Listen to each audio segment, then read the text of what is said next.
ಮಾಜಿ CM H D. Kumaraswamy ಅಂದ್ರೆ ನಿನ್ನೆ ಅಷ್ಟೇ ಮಂಡ್ಯ ಕ್ಷೇತ್ರದಲ್ಲಿ ಗೆದ್ದಿರುವಂತಹ ಎಚ್.ಡಿ. ಕುಮಾರಸ್ವಾಮಿ ದೆಹಲಿಗೆ ಹೋಗ್ತಾ ಇದ್ದಾರೆ. ಕೇಂದ್ರ ಸಚಿವ ಅಮಿತ್ ಶಾ ಅವರ ಬುಲಾವ್ ಮೇರೆಗೆ ದೆಹಲಿಗೆ ಪ್ರಯಾಣವನ್ನು ಬೆಳೆಸ್ತಾ ಇದ್ದಾರೆ.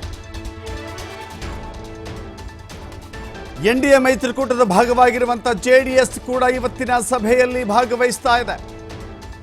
ಮೈತ್ರಿಕೂಟದ ನಾಯಕರನ್ನ ದೆಹಲಿಗೆ ಆಹ್ವಾನ ಮಾಡಿದ್ದಾರೆ ಅಮಿತ್ ಶಾ.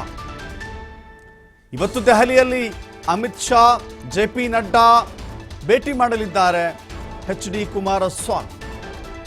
ಬೆಳಗ್ಗೆ 10 ಗಂಟೆಗೆ ದೆಹಲಿಗೆ ಪ್ರಯಾಣ ಬೆಳೆಸಲಿರುವ ಕುಮಾರಸ್ವಾಮಿ ಕೇಂದ್ರದಲ್ಲಿ ಸರ್ಕಾರ ರಚನೆ ಮತ್ತು ನೂತನ ಪ್ರಧಾನಿಯ ಆಯ್ಕೆಯ ಬಗ್ಗೆ ಚರ್ಚೆ ಆಗುತ್ತೆ. ಜೆಡಿಎಸ್ 2 ಸ್ಥಾನಗಳನ್ನು ಗೆದ್ದಿದ್ರೂ ಕೂಡ ಅಷ್ಟೇ ಪ್ರಾಮುಖ್ಯತೆಯನ್ನು ಕೊಡಬೇಕಾಗತ್ತೆ, ಕೊಡ್ತಾ ಇದೆ ಎನ್ಡಿಎ. ಒಂದೊಂದು ಸೀಟು ಕೂಡ ಪ್ರಧಾನಿ ಮೋದಿಗೆ ಬಹಳ ಇಂಪಾರ್ಟೆಂಟ್.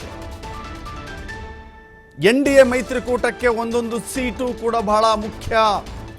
ಜೆಡಿಎಸ್ ಹೆಂಗೋ ನಮ್ಮ ಭಾಗ ಇದೆ, ನಮ್ಮ ಜೊತೆ ಕೈ ಜೋಡಿಸಿದೆ, ಬಿಟ್ಬಿಟ್ರಾಯ್ತು ಅಂತ ಹೇಳಲಿಕ್ಕೆ ಸಾಧ್ಯ ಇಲ್ಲ. ಪ್ರತಿಯೊಬ್ಬರನ್ನೂ ಕೂಡ ಪರಿಗಣನೆಗೆ ತೆಗೆದುಕೊಳ್ಳಬೇಕಾದಂಥ ಕ್ಷಣದಲ್ಲಿ, ಸನ್ನಿವೇಶದಲ್ಲಿ 2 ಮೈತ್ರಿಕೂಟಗಳಿದ್ದಾವೆ. ಒಂದು ವೇಳೆ ಚಿಕ್ಕ ಪುಟ್ಟ ಪಕ್ಷಗಳೇ ಸೇರಿಕೊಂಡು ಒಂದೊಂದು ಸಂಖ್ಯೆ ಸೇರಿಕೊಂಡ್ರೆ ಮ್ಯಾಜಿಕ್ ನಂಬರ್ನ ತಲುಪೋದು ತುಂಬ ಟಫ್ ಇದೆ. ಸೊ ಹೀಗಾಗಿ ಜೆ.ಡಿ.ಎಸ್ನ ಮಾಜಿ ಸಿ ಎಂ ನಿನ್ನೆ ಅಷ್ಟೇ ಗೆದ್ದಿರುವಂಥ ಕುಮಾರಸ್ವಾಮಿ ಅವರು ಹೋಗ್ತಾ ಇದ್ದಾರೆ. ಬಹುತೇಕ ಅಂದುಕೊಳ್ತಾ ಇದ್ದಾರೆ ಎನ್.ಡಿ.ಎ ನೇತೃತ್ವದ ಸರ್ಕಾರ ಅಸ್ತಿತ್ವಕ್ಕೆ ಬಂದ ನಂತರದಲ್ಲಿ ಕುಮಾರಸ್ವಾಮಿಯವರು ಕೇಂದ್ರ ಸಚಿವರಾಗ್ತಾರೆ ಅಂತ ಹೇಳಿ ಈಗಾಗಲೇ ಲೆಕ್ಕಾಚಾರಗಳು ಕಾರ್ಯಕರ್ತರ ಮಧ್ಯೆ ಚರ್ಚೆ ನಡೀತಾ ಇದೆ. ನೋಡೋಣ ಅದೇನಾಗುತ್ತೆ ಅಂತ. ಮತ್ತಷ್ಟು ಮಾಹಿತಿ ನಮ್ಮ ಪ್ರತಿನಿಧಿ ಸ್ವಾಮಿ ನೀಡ್ತಾರೆ. ಸ್ವಾಮಿ, ಗಮನಿಸ್ತಾ ಇದ್ದೀವಿ ಎಲ್ಲ ಕಡೆಗಳಲ್ಲೂ ಕೂಡ ಈಗ ಚರ್ಚೆ ಇರೋದು ಒಂದೇ, ಯಾರು ಗೆಲ್ತಾರೆ ಯಾರು ಸೋಲ್ತಾರೆ ಅಂತ. ನಿನ್ನೆ ಎಷ್ಟು ತೀವ್ರ ಮಟ್ಟದ ಕುತೂಹಲ ಇತ್ತು, ಇವತ್ತು ಸರ್ಕಾರ ಯಾರು ರಚನೆ ಮಾಡ್ತಾರೆ ಅನ್ನೋ ಕುತೂಹಲ ಮುಂದುವರಿತಾ ಇದೆ. ಸ್ವಾಮಿ, ಖಂಡಿತ ದಶರಥ, ಲೋಕಸಭಾ ಚುನಾವಣೆಯ ರಿಸಲ್ಟ್ ಸಾಕಷ್ಟು ಎಚ್ಚರಿಕೆಯ ಪಾಠ ಆಗಿದೆ ಅಂತ ಮೇಲ್ನೋಟಕ್ಕೆ ಸ್ಪಷ್ಟ ಆಗಿರುವಂತದ್ದು. ಅಂದ್ರೆ ಮತದಾರರ ತೀರ್ಪು ಸಾಕಷ್ಟು ಒಂದು ಕುತೂಹಲ ಮೂಡಿಸಿದಂತಹ ಒಂದು ತೀರ್ಪು. ಒಂದು ಕಡೆ ಎನ್.ಡಿ.ಎ ಮೈತ್ರಿಕೂಟ ಸಂಪೂರ್ಣವಾಗಿ ಅಧಿಕಾರಕ್ಕೆ ಬರುತ್ತೆ ಅನ್ನೋದು ಸಾಕಷ್ಟು ಅಂದ್ರೆ ಎಕ್ಸಿಟ್ ಪೋಲ್ ಲೆಕ್ಕಾಚಾರ ಆಗಿತ್ತು. ಆದ್ರೆ ನಿನ್ನೆ ಬಂದಂತಹ ಒಂದು ರಿಸಲ್ಟ್ ಸಾಕಷ್ಟು ಒಂದು ಎಚ್ಚರಿಕೆಯ ಗಂಟೆ ಅನ್ನೋದು ತೋರಿಸಿದಂತಾಗಿರುವಂತದ್ದು.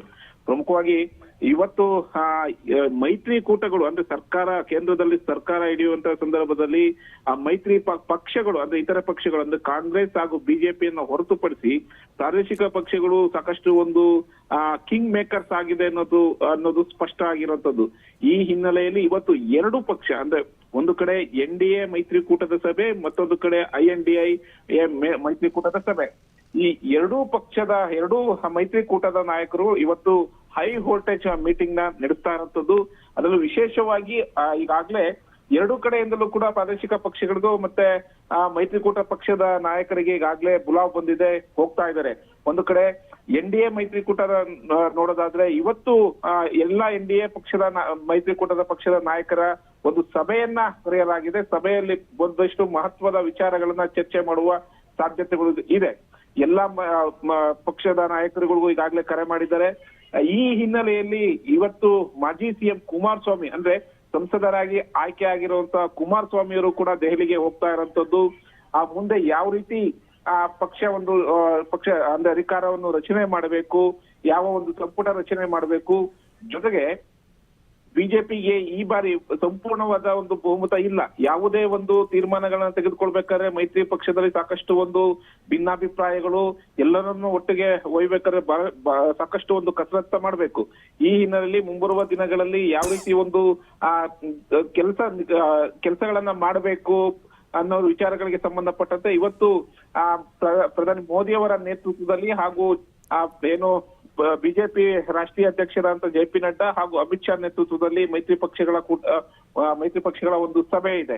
ಇದನ್ನ ಹೊರತುಪಡಿಸಿದ್ರೆ ಇನ್ನ ಐ.ಎನ್.ಡಿ.ಐ ಮೈತ್ರಿಕೂಟ ನೋಡ್ಬೇಕಾದ್ರೆ ನಾವು ಕೂಡ ಇನ್ನು ಅಧಿಕಾರ ರಚನೆಗೆ ನಾವು ಸಿದ್ಧರಿದ್ದೇವೆ. ಹಾಗಾಗಿ ಸಾಕಷ್ಟು ಒಂದು ಕಸರತ್ತುಗಳನ್ನ ಮಾಡ್ಕೊಳ್ತಾ ಇದ್ದಾರೆ. ಇಲ್ಲಿ ಪ್ರಮುಖವಾಗಿ ನಾವು ನೋಡ್ಬೇಕಾಗಿರೋದು ಕೇಂದ್ರದಲ್ಲಿ ಸರ್ಕಾರ ರಚನೆ ಆಗ್ಬೇಕಾರಂತಲ್ಲಿ ಪ್ರಮುಖ ಪಾತ್ರ ವಹಿಸ್ತಾ ಇರೋರು ಒಂದು ಬಿಹಾರದ ನಿತೀಶ್ ಕುಮಾರ್ ಹಾಗೂ ಆಂಧ್ರ ಪ್ರದೇಶ ಚಂದ್ರಬಾಬು ನಾಯ್ಡು. ಈ ಇಬ್ಬರ ನಾಯಕರ ತೀರ್ಮಾನ ಈಗ ಕೇಂದ್ರದಲ್ಲಿ ಯಾರು ಪ್ರಧಾನಿ ಗದ್ದುಗೆ ಇಳಿತಾರೆ ಅನ್ನೋದು ಕೂಡ ಸಾಕಷ್ಟು ಒಂದು ಕುತೂಹಲ ಮೂಡಿಸ್ತಾ ಇದೆ. ಒಂದು ಕಡೆ ಈಗಾಗಲೇ ಸ್ಪಷ್ಟವಾಗಿದ್ದು NDAಗೆ ನಮ್ಮ ಸಪೋರ್ಟ್ ಇದೆ, ನಾವು NDAಗೆ ಸಪೋರ್ಟ್ ಮಾಡ್ತೀವಿ ಅನ್ನೋದು ಈಗಾಗಲೇ ಸ್ಪಷ್ಟವಾಗಿ ಹೇಳಿರುವಂತದ್ದು. ಆದ್ರೆ NDA ಮೈತ್ರಿಕೂಟದಿಂದಲೂ ಕೂಡ ನಿತೀಶ್ ಕುಮಾರ್ಗೆ ಈಗಾಗಲೇ ಒಂದು ದೊಡ್ಡ ಆಫರ್ ಕೂಡ ಹೋಗಿದೆ. ಅಂದ್ರೆ ಉಪ ಪ್ರಧಾನಿ ಮಾಡ್ತೀವಿ, ನಮ್ಮ ಜೊತೆ ಕೈ ಜೋಡಿಸಿ. ಯಾಕೆಂದ್ರೆ NDA ಮೈತ್ರಿಕೂಟ ರಚನೆ ಆಗ್ಬೇಕಾದ್ರೆ ನಿತೀಶ್ ಕುಮಾರ್ ಅವರ ಪಾತ್ರ ಕೂಡ ಸಾಕಷ್ಟು ಒಂದು ಪಾತ್ರ ದೊಡ್ಡದಾಗಿತ್ತು. ಹಾಗಾಗಿ ಮತ್ತೆ ಅವ್ರು ಏನಾದ್ರು ಬರ್ತಾರಾ NDA ಮೈತ್ರಿಕೂಟದ ಜೊತೆ ಕೈ ಜೋಡಿಸ್ತಾರಾ ಎಂಬ ವಿಚಾರಗಳಿಗೂ ಇನ್ನೂ ಕೂಡ ಬ್ರೇಕ್ ಬಿದ್ದಿಲ್ಲ.